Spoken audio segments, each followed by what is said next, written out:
Hello प्यारे दोस्तों, कैसे हैं आप लोग। तो दोस्तों, आज की इस वीडियो में जो है हम लोग जानेंगे विज्ञान के 40 महत्वपूर्ण ऑब्जेक्टिव क्वेश्चन को, जो कि 2023 के बोर्ड एग्जाम में सीधे सीधे प्रश्न पूछे जाने वाले हैं।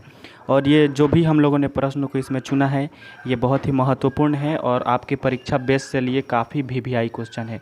इसलिए हम इस वीडियो में जितने भी क्वेश्चन आपको बताए हैं, ये काफ़ी कंठस्थ होकर के आप याद कर लीजिए, ताकि आपको बोर्ड एग्ज़ाम देने में काफ़ी आसानी हो और आपका नंबर भी अच्छा आ सके। और प्यारे दोस्तों, आप लोगों से एक रिक्वेस्ट है कि अगर आपको ये वीडियो पसंद आए तो वीडियो को लाइक कीजिए, और वीडियो को लाइक कर दीजिए और चैनल को सब्सक्राइब ज़रूर कीजिएगा। ठीक है, चैनल को सब्सक्राइब करके घंटी वाला बटन को दबा देना है। तो चलिए बिना देरी किए वीडियो को स्टार्ट करते हैं। तो पहला क्वेश्चन है, प्रतिबिंब का आकार हमेशा वस्तु के आकार से छोटा होता है। तो इस क्वेश्चन में ऑप्शन नंबर ए में दिया हुआ है उत्तल दर्पण में, या फिर ऑप्शन नंबर बी अवतल दर्पण में, ऑप्शन सी समतल दर्पण में, या फिर डी नंबर ऑप्शन उत्तल लेंस में। तो आप सबको पता होगा कि प्रतिबिंब का आकार हमेशा वस्तु से आकार से बड़ा होता है अवतल दर्पण में, यानी कि इसका ऑप्शन नंबर बी बिल्कुल सही जवाब हो जाएगा। बढ़ते हैं नेक्स्ट क्वेश्चन की ओर। तो नेक्स्ट क्वेश्चन जो कह रहा है, निम्नलिखित में कौन लेंस में मुख्य फोकस बिंदु की संख्या होती है। तो लेंस की मुख्य फोकस बिंदुओं की संख्या कितनी होती है, तो आपको पता होगा कि उसका लेंस में मुख्य फोकस बिंदुओं की संख्या 2 होती है। इसलिए इसका ऑप्शन नंबर ए बिल्कुल सही जवाब हो जाएगा। आगे वाला क्वेश्चन को देखते हैं, जिससे विद्युत धारा प्रवाहित नहीं होती है वह पदार्थ कहलाता है, या फिर वह पदार्थ होता है। तो वह पदार्थ क्या होता है जिससे विद्युत धारा प्रवाहित नहीं होती है। तो ऑप्शन नंबर ए में दिया है सुचालक, ऑप्शन बी कुचालक, ऑप्शन नंबर सी अर्धचालक, या ऑप्शन नंबर डी अतिचालक। तो आप सबको पता होगा कि जिससे विद्युत धारा प्रवाहित नहीं होती है उस पदार्थ को हम लोग कहते हैं कुचालक। क्या कहते हैं? कुचालक। इसलिए इसका ऑप्शन नंबर बी बिल्कुल सही जवाब हो जाएगा, कुचालक। ठीक है, बढ़ते हैं नेक्स्ट क्वेश्चन की ओर। तो नेक्स्ट क्वेश्चन जो है, श्वेत प्रकाश में कितने रंग होते हैं। श्वेत प्रकाश में बताइए, बहुत ही आसान सा क्वेश्चन है और इस बार परीक्षा के लिए काफ़ी वीवीआई भी है। तो आप लोग बताइए, श्वेत प्रकाश में कितने रंग होते हैं। तो श्वेत प्रकाश में जो है 7 रंग होते हैं। कितने रंग? 7 रंग होते हैं। इसलिए इसका ऑप्शन नंबर सी बिल्कुल सही जवाब हो जाएगा। बढ़ते हैं आगे क्वेश्चन की ओर। निम्नलिखित में कौन से जंतु चमड़ी एवं फेफड़ा दोनों से सांस ले सकता है। तो कौन सा जंतु चमड़ी और फेफड़ा दोनों से सांस ले सकता है। इसका ऑप्शन दिया हुआ है, ऑप्शन नंबर ए मछली दिया हुआ है, ऑप्शन नंबर बी स्तनधारी, ऑप्शन सी तिलचट्टा, या फिर ऑप्शन नंबर डी में दिया हुआ है आपका मेढक। तो आपको पता होगा कि मेढक जो है इस अपना चमड़ी से भी सांस ले सकता है। इसलिए इसका ऑप्शन नंबर डी बिल्कुल सही जवाब हो जाएगा। नेक्स्ट क्वेश्चन की ओर बढ़ते हैं, और इसमें दिया हुआ है लाल रक्त कोशिका में लाल वर्णक होता है। लाल रक्त कोशिकाओं में लाल वर्णक क्या होता है। Option A plasma, option number B haemoglobin, option C धमनी, या फिर ऑप्शन नंबर डी सीरा। आपको पता होगा कि लाल रक्त कोशिकाओं में जो है हीमोग्लोबिन पाई जाती है, तो इसलिए इसका ऑप्शन नंबर बी बिल्कुल सही जवाब हो जाएगा। और ये जो है काफ़ी इम्पोर्टेंट क्वेश्चन है, बहुत ही इम्पोर्टेंट क्वेश्चन है। ये कई बार एग्जाम में पूछा जा चुका है। ठीक है, तो बहुत ही इसको याद कर लीजिएगा आप लोग, ये इससे एग्जाम में आ सकता है। और नेक्स्ट क्वेश्चन जो है, निम्नलिखित में कौन एक लैंगिक पादप का उदाहरण है। कौन सा एक लिंगी पादप का उदाहरण है, जल्दी से बताइए। आप कमेंट सेक्शन में जल्दी जल्दी कमेंट कीजिए कि कौन सा एक लिंगी पादप का उदाहरण है। ऑप्शन नंबर ए में दिया हुआ है पपीता, ऑप्शन नंबर बी उड़हुल, ऑप्शन सी सरसों, या फिर ऑप्शन नंबर डी इनमें से सभी। तो आप लोगों को पता होगा पपीता जो है एक लिंगी पादप का उदाहरण है, इसलिए इसका ऑप्शन नंबर ए बिल्कुल सही जवाब हो जाएगा। ठीक है प्यारे दोस्तों, तो बढ़ते हैं आगे क्वेश्चन की ओर। आपको एक बार फिर से रिक्वेस्ट करते हैं कि अगर आप चैनल पर नए हैं तो चैनल को सब्सक्राइब कीजिए, और वीडियो पसंद आ जाए तो वीडियो को लाइक ज़रूर कर दीजिएगा। ठीक है, बढ़ते हैं नेक्स्ट क्वेश्चन की ओर। तो नेक्स्ट क्वेश्चन जो है हमारा कह रहा है, निम्नलिखित जंतु में किसमें खुला परिसंचरण तंत्र पाया जाता है। यानी कि कहने का मतलब है कि कौन सा ऐसा जीव है जिसमें कि खुला परिसंचरण तंत्र पाया जाता है। तो ऑप्शन नंबर ए मक्खी, ऑप्शन बी चूहा, ऑप्शन नंबर सी मेढक, या फिर कॉकरोच। तो इसका सही जवाब हो जाएगा कॉकरोच, यानी कि ऑप्शन नंबर डी बिल्कुल सही जवाब हो जाएगा। ठीक है, नेक्स्ट क्वेश्चन की ओर बढ़ते हैं। एल्केन का सामान्य सूत्र क्या होता है। और ये वाला भी क्वेश्चन जो है हम इसको एकदम गारंटी से बोलते हैं, 110% इसका गारंटी है कि ये वाला सवाल जो है एकदम इस बार पूछा जाएगा। एल्केन का सामान्य सूत्र क्या होता है? तो एल्केन का सामान्य सूत्र जो होता है CnH2n+2 होता है। यानी कि इसके कौन सा ऑप्शन में दिया है? तो ऑप्शन नंबर ए में दिया है, इसलिए इसका ऑप्शन नंबर ए बिल्कुल सही जवाब हो जाएगा। नेक्स्ट क्वेश्चन की ओर बढ़ते हैं। नरोरा नाभिकीय विद्युत संयंत्र किस राज्य में स्थित है? नरोरा जो है नाभिकीय विद्युत संयंत्र किस राज्य में स्थित है? ऑप्शन ए में दिया है मध्य प्रदेश, ऑप्शन बी में दिया है झारखंड, ऑप्शन नंबर सी में दिया हुआ है उत्तर प्रदेश, या फिर डी राजस्थान। तो नरोरा नाभिकीय विद्युत संयंत्र जो है उत्तर प्रदेश में स्थित है, इसलिए इसका ऑप्शन नंबर सी जो है बिल्कुल सही जवाब हो जाएगा, उत्तर प्रदेश।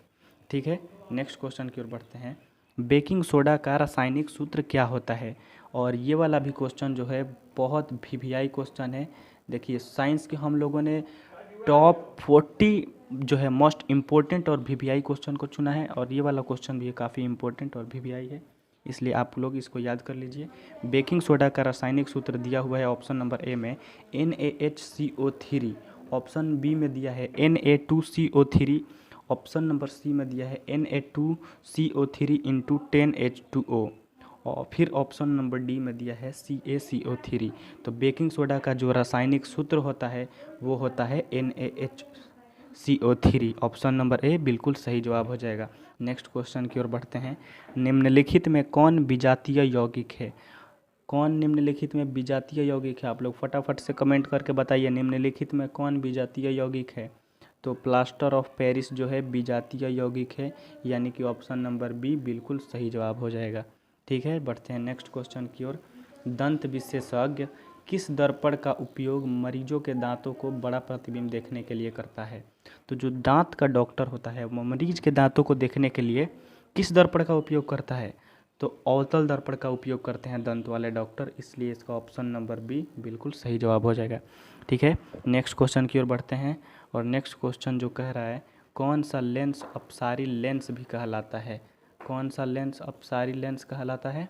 तो हम लोग अवतल लेंस को अपसारी लेंस कहते हैं। तो अवतल लेंस कितने नंबर ऑप्शन में दिया है? ऑप्शन नंबर ए में दिया हुआ है, इसलिए इसका ऑप्शन नंबर ए बिल्कुल सही जवाब हो जाएगा, अवतल लेंस। ठीक है, बढ़ते हैं नेक्स्ट क्वेश्चन की ओर। किस दृष्टिदोष को अवतल और उत्तल दोनों लेंस के बने द्विफोकस लेंस द्वारा संशोधित किया जा सकता है? तो देखिए, जो पहला ऑप्शन में दिया हुआ है इसमें निकट दृष्टिदोष, ऑप्शन नंबर बी दीर्घ दृष्टिदोष, ऑप्शन सी जरा दूरदृष्टिता, या फिर मोतियाबिंद। तो आप लोगों को पता होगा कि जरा दूरदृष्टिता को देखने के लिए उत्तल और अवतल दोनों लेंस से बने चश्मे की आवश्यकता होती है, इसलिए इसका ऑप्शन नंबर सी जो है बिल्कुल सही जवाब हो जाएगा। ठीक है, नेक्स्ट क्वेश्चन की ओर बढ़ते हैं। नेक्स्ट क्वेश्चन जो दिया है, शब्दकोश के छोटे अक्षरों को पढ़ने के लिए आप किस लेंस का उपयोग करना पसंद करेंगे? Option number A 50 centimetre focus दूरी का उत्तल lens, option number B 50 centimetre focus दूरी का अवतल लेंस, या फिर option number C 5 centimetre focus दूरी का उत्तल लेंस, या फिर option number D 5 centimetre focus दूरी का अवतल लेंस। तो याद रखिएगा, ये वाला क्वेश्चन जो है काफ़ी इम्पोर्टेंट और वीवीआई क्वेश्चन है। ठीक है, तो आप लोग याद कर लीजिएगा, किसी शब्दकोश के छोटे अक्षरों को पढ़ने के लिए 5 सेंटीमीटर फोकस दूरी का उत्तल लेंस की आवश्यकता होती है। किस लेंस की? उत्तल लेंस की आवश्यकता होती है। तो उत्तल लेंस इसमें किस ऑप्शन में दिया है? ऑप्शन नंबर सी में दिया हुआ है, इसलिए इसका ऑप्शन नंबर सी बिल्कुल सही जवाब हो जाएगा। और बढ़ते हैं नेक्स्ट क्वेश्चन की ओर।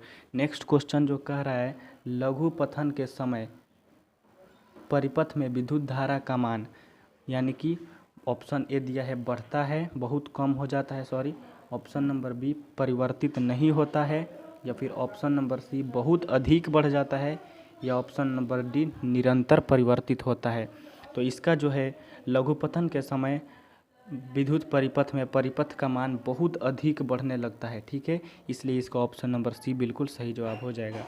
नेक्स्ट क्वेश्चन, सौर कुकर के लिए कौन सा दर्पण सर्वाधिक उपयुक्त होता है? तो सौर कुकर के लिए जो है अवतल दर्पण का सबसे ज़्यादा उपयोग होता है, इसलिए इसका ऑप्शन नंबर सी जो है बिल्कुल सही जवाब हो जाएगा, अवतल दर्पण। नेक्स्ट क्वेश्चन, निम्नलिखित में से कौन सा बुझा हुआ चूना है? तो बुझा हुआ चूना कौन है? तो CaO है, या फिर ऑप्शन बी में दिया हुआ है कि CaOH2, या फिर ऑप्शन नंबर सी CaCO3, या फिर ऑप्शन नंबर डी में दिया हुआ है Ca। तो इसका जो है ऑप्शन नंबर बी बिल्कुल सही जवाब हो जाएगा, CaOH2। क्या हो जाएगा? CaOH2 हो जाएगा। ठीक है, ऑप्शन नंबर बी बिल्कुल सही जवाब हो जाएगा। ठीक है, नेक्स्ट क्वेश्चन की ओर बढ़ते हैं। बॉक्साइट किस धातु का महत्वपूर्ण अयस्क है? किस धातु का बॉक्साइट महत्वपूर्ण अयस्क है? तो आप लोगों को पता जो है बॉक्साइट से एल्यूमिनियम की प्राप्ति की जाती है, इसलिए जो है बॉक्साइट एल्यूमिनियम की महत्वपूर्ण अयस्क है। ऑप्शन नंबर सी बिल्कुल सही जवाब हो जाएगा। नेक्स्ट क्वेश्चन, लोहा एवं इस्पात को जंग से सुरक्षित रखने के लिए उन पर किस धातु की परत चढ़ाई जाती है? लोहा जो होता है उसको जंग से बचाने के लिए किस चीज़ की उस पर परत चढ़ा दी जाती है? तो उस पर जो है जिंक की परत चढ़ा दी जाती है। ऑप्शन नंबर डी जो है बिल्कुल सही जवाब हो जाएगा। ठीक है, नेक्स्ट क्वेश्चन, किस रासायनिक यौगिक को गर्म करने पर प्लास्टर ऑफ पेरिस प्राप्त किया जा सकता है? किस रासायनिक यौगिक को गर्म करने पर प्लास्टर ऑफ पेरिस प्राप्त किया जा सकता है? ऑप्शन ए बिरंजक चूर्ण, option B gypsum, option C चूना पत्थर, या फिर ऑप्शन नंबर डी कच्चा चूना। तो इसका जो सही आंसर हो जाएगा, हम लोग जिप्सम को जो है गर्म करके प्लास्टर ऑफ पेरिस का निर्माण कर सकते हैं, यानी कि ऑप्शन नंबर बी बिल्कुल सही जवाब हो जाएगा। नेक्स्ट क्वेश्चन जो है, अष्टक सिद्धांत को किसने प्रतिपादित किया? और ये वाला भी क्वेश्चन जो है काफ़ी इम्पोर्टेंट, जो है काफ़ी बहुत VVI क्वेश्चन है, वेरी इम्पोर्टेंट। इसलिए अष्टक सिद्धांत को किसने प्रतिपादित किया, ये वाला क्वेश्चन जो है आप लोग अपने मन में बैठा लीजिए, ये इस बार के एग्ज़ाम में 100% पूछा जाएगा। ठीक है, तो ऑप्शन नंबर ए में दिया है डोरेनर ने, option B Newlands, option number C Mendeleev, या फिर ऑप्शन नंबर डी हेनरी मोजले।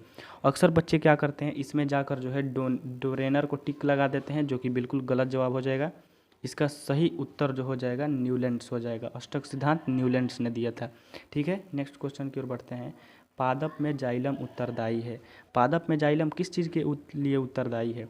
ऑप्शन ए में दिया हुआ है जल का वाहन, ऑप्शन बी अमीनो अम्ल का वाहन, ऑप्शन सी भोजन का पाचन, या फिर ऑक्सीजन का वाहन। तो पादप में जाइलम जो है जल का वाहन के लिए होता है। जाइलम नाम से ही पता चल जाता है, जाइलम का मतलब जल का वाहन, इसलिए इसका ऑप्शन नंबर ए जो है बिल्कुल सही जवाब हो जाएगा। ठीक है, अब फटाफट से क्वेश्चन को आप लोग, जो भी क्वेश्चन आपको याद है फटाफट से कमेंट सेक्शन में उसका आंसर बताते जाइए। और बढ़ते हैं नेक्स्ट क्वेश्चन की ओर।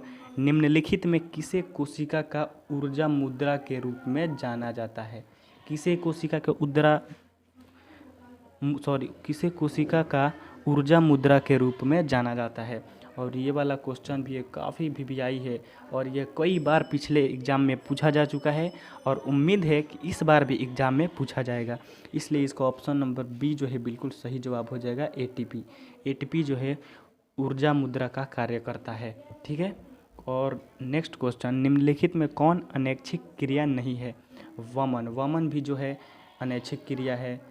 चबाना जो है, लार आना भी अनैच्छिक क्रिया है। हृदय का धड़कना भी अनैच्छिक क्रिया है, लेकिन जो चबाना जो है वो अनैच्छिक क्रिया नहीं है, इसलिए इसका ऑप्शन नंबर बी बिल्कुल सही जवाब हो जाएगा। ठीक है, नेक्स्ट क्वेश्चन की ओर बढ़ते हैं। मानव शरीर के किसी सामान्य कोशिका में गुणसूत्रों की संख्या कितने युग्म होते हैं? ठीक है, और ये वाला क्वेश्चन जो है काफ़ी सारे बच्चे गलत कर जाते हैं। देखिए यहाँ पर पूछा हुआ है गुणसूत्र के कितने युग्म होते हैं, और देखिए युग्म अगर कहेगा तो उसको 23 जोड़ा कहेंगे। युग्म का मतलब हो जाता है जोड़ा, अगर आपसे युग्म पूछता है तो 23 जोड़ा बताएंगे। ठीक है, और अगर सिर्फ ये पूछता है कि गुणसूत्रों की संख्या कितनी है, तब हम लोग जा कर के बताएंगे कि 46। अगर युग्म पूछ देगा तो 23, और गुणसूत्रों की सिर्फ संख्या पूछेगा तो 46 हो जाएगा। ठीक है, इसलिए इसका ऑप्शन नंबर जो है सी बिल्कुल सही जवाब हो जाएगा, 23। ठीक है, नेक्स्ट क्वेश्चन की ओर बढ़ते हैं। भारत में उत्पादित प्रत्यावर्ती विद्युत धारा कितनी है? भारत में जो उत्पादित प्रत्यावर्ती विद्युत धारा है वो 50 हर्ट्ज है, यानी कि ऑप्शन नंबर ए बिल्कुल सही जवाब हो जाएगा। और यही सवाल अगर अमेरिका के लिए पूछता कि अमेरिका में उत्पादित प्रत्यावर्ती विद्युत धारा कितनी है, तो उसका कितना हो जाता, 60 हर्ट्ज। ठीक है, हर्ट्ज को हम लोग HZ से सूचित करते हैं, तो ये दोनों क्वेश्चन काफ़ी इंपॉर्टेंट है, आप लोग इसको लिख लीजिएगा कॉपी में और याद कर लीजिएगा, ठीक है। और दूसरा क्वेश्चन कि कोई विलयन नीले लिटमस पत्र को लाल कर देता है, इसका पीएच संभवतः होगा। तो इसका पीएच मान जो होगा आप लोगों को पता होगा कि कोई अगर विलयन नीले लिटमस पत्र को लाल कर देता है तो यानी कि ज़रूर वो पदार्थ अम्ल है, तभी जो है किसी विलयन को लाल कर सकता है नीला से। इसलिए इसमें कौन अम्ल का मान दर्शा रहा है, यानी कि ऑप्शन नंबर ए जो है अम्ल का मान दर्शा रहा है 5, इसलिए इसका ऑप्शन नंबर ए बिल्कुल सही जवाब हो जाएगा, ठीक है। नेक्स्ट क्वेश्चन जो कह रहा है निम्नलिखित में कौन सबसे अधिक अभिक्रियाशील धातु है। तो आप सबको पता होगा कि पोटेशियम जो है सबसे अधिक क्रियाशील धातु है। पोटेशियम को हम लोग के से सूचित करते हैं, ठीक है। नेक्स्ट क्वेश्चन जो है मस्तिष्क का कौन सा भाग शरीर की स्थिति तथा संतुलन का अनुरक्षण करता है। मस्तिष्क का जो हमारा भाग है, कौन सा भाग शरीर की स्थिति और संतुलन का अनुरक्षण करता है। तो इसका जो है अनुमस्तिष्क हो जाएगा, ऑप्शन नंबर सी बिल्कुल सही जवाब हो जाएगा, ठीक है। नेक्स्ट क्वेश्चन पुष्प का कौन सा भाग परागकण बनता है। पुष्प का कौन सा भाग परागकण बनता है, जल्दी से कमेंट सेक्शन करके बताइए, कमेंट सेक्शन में बताइए, जल्दी से इसका आंसर बताइए। तो पुष्प का जो है परागकण पुंकेसर बनता है, सॉरी यहाँ पर पुंकेसर हो जाएगा, बिंदु रहेगा यहाँ पर ऊपर, तो इसका ऑप्शन नंबर डी बिल्कुल सही जवाब हो जाएगा, ठीक है। नेक्स्ट क्वेश्चन निम्न में कौन मानव मादा जनन तंत्र का भाग नहीं है। देखिए इसमें ऑप्शन ए में दिया है अंडाशय, ऑप्शन बी गर्भाशय, ऑप्शन सी शुक्रवाहिका या फिर ऑप्शन नंबर डी डिंग वाहिनी। यहाँ पर डिंग होना चाहिए था ऑप्शन नंबर डी में डिंग वाहिनी, ठीक है। तो इसका सही जवाब हो जाएगा शुक्रवाहिका, ऑप्शन नंबर सी बिल्कुल सही जवाब हो जाएगा, ठीक है। नेक्स्ट क्वेश्चन की ओर बढ़ते हैं। जब सूर्य का प्रकाश वायुमंडल से गुजरता है तो वायु के सूक्ष्म कण किस रंग में प्रकाश को अधिक प्रबलता से प्रकीर्णन करता है। तो आप सबको पता होगा जब प्रकाश का किरण वायुमंडल से गुजरता है तो सबसे ज़्यादा जो है कोई रंग विचलित होता है तो वो रंग होता है नीला कलर। कौन सा कलर, नीला कलर, नीला, ठीक है। नीला कलर जो है सबसे ज़्यादा विचलित होता है, इसलिए इसका ऑप्शन नंबर डी बिल्कुल सही जवाब हो जाएगा नीला, ठीक है। बढ़ते हैं नेक्स्ट क्वेश्चन की ओर। तो नेक्स्ट क्वेश्चन जो है कह रहा है कि निम्न में कौन आहार श्रृंखला का निर्माण करता है। कौन आहार श्रृंखला का निर्माण करता है। तो देखिए इसका सबसे आसान तरीका है याद करने का। देखिए ऑप्शन ए में दिया है घास, गेहूं तथा आम, ऑप्शन नंबर बी में दिया है घास, बकरी तथा मानव, ऑप्शन सी में दिया है बकरी, गाय तथा हाथी, ऑप्शन नंबर डी घास, बकरी तथा मछली। तो देखिए इसका मतलब हो गया कि घास गेहूं को खाता है, सॉरी घास गेहूं खाता है और गेहूं आम खाता है, तो ये तो नहीं हो रहा है, बिल्कुल गलत जवाब हो जाएगा। फिर घास को बकरी खाती है और बकरी को मानव खाता है, तो ये वाला ऑप्शन जो है बिल्कुल सही हो जाएगा, ऑप्शन नंबर बी बिल्कुल सही जवाब हो जाएगा, ठीक है। नेक्स्ट क्वेश्चन की ओर बढ़ते हैं। मस्तिष्क उत्तरदायी है, मस्तिष्क हमारा जो है किस चीज़ के लिए उत्तरदायी है। तो मस्तिष्क जो है सोचने के लिए उत्तरदायी है, या फिर हृदय का संपादन के लिए, या शरीर का संतुलन बनाने के लिए, या फिर उपयुक्त सभी। तो इसलिए इसका ऑप्शन नंबर डी सही जवाब हो जाएगा, क्योंकि हमारा मस्तिष्क जो है सभी संवेदनाओं के लिए उत्तरदायी होता है, ठीक है। नेक्स्ट क्वेश्चन की ओर बढ़ते हैं। मेंडल ने मटर के पौधों में किन विभिन्न विकल्प लक्षणों को चयनित किया था। देखिए मेंडल ने जो मटर का पौधा में विभिन्न लक्षणों को चयनित किया था उसमें ऑप्शन नंबर ए में गोल, सॉरी ऑप्शन नंबर ए में दिया हुआ है लंबा, ऑप्शन बी गोल, या फिर चिपटा, या इनमें से कोई नहीं। तो उसने जो दिया था वो उसने जो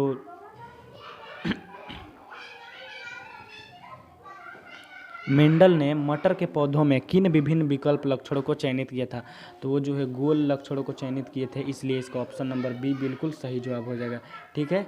ऑप्शन नंबर सी बिल्कुल सही जवाब, ठीक है प्यारे दोस्तों। तो आगे बढ़ते हैं हम लोग। तो आगे का जो सवाल हुआ दे रखा है मानव का उद्भव स्थान है, और ये वाला क्वेश्चन जो है काफ़ी इम्पोर्टेंट और वीवीआई ऑब्जेक्टिव क्वेश्चन है, ठीक है। तो अफ्रीका जो हो जाएगा इसका उद्भव स्थान हो जाएगा मानव का, ऑप्शन नंबर बी बिल्कुल सही जवाब। नेक्स्ट क्वेश्चन जो है हरे पौधे कहलाते हैं। हरे पौधे क्या कहलाते हैं, हरे पौधे जो है उपभोक्ता कहलाते हैं, यानी कि ऑप्शन नंबर सी बिल्कुल सही जवाब हो जाएगा। सॉरी गलत हो जाएगा, इसका ऑप्शन नंबर ए जो हो जाएगा बिल्कुल सही जवाब हो जाएगा। हरे पौधे जो है उत्पादक कहलाते हैं, पौधे जो है उत्पादक कहलाते हैं। ठीक है, नेक्स्ट क्वेश्चन, ग्लोबल वार्मिंग के लिए उत्तरदायी गैस है। ग्लोबल वार्मिंग के लिए कौन सा गैस उत्तरदायी है? तो ग्लोबल वार्मिंग के लिए गैस उत्तरदायी है जो CO2 है। कौन सा है? CO2। इसका ऑप्शन नंबर डी बिल्कुल सही जवाब हो जाएगा। तो प्यारे बच्चों, आज के लिए इतना ही, और उम्मीद करता हूँ कि ये सारी क्वेश्चन जो है आपको याद हो गई होगी और जो कि सीधे सीधे बोर्ड एग्जाम में आपके पूछा जाने वाला है। देखिए, बहुत ही महत्वपूर्ण ये सारी क्वेश्चन है, और ऐसे ही महत्वपूर्ण सब्जेक्टिव से लेकर के ऑब्जेक्टिव सभी विषयों की तैयारी के लिए ये हमारा जो है YouTube channel number 1 YouTube channel है। और आप लोगों से रिक्वेस्ट है कि चैनल को ज़रूर सब्सक्राइब कीजिए, वीडियो को लाइक कीजिए। तो मिलते हैं ऐसे ही टॉपिक के साथ नेक्स्ट वीडियो में। तो आज के लिए इतना ही दोस्तों, ठीक है।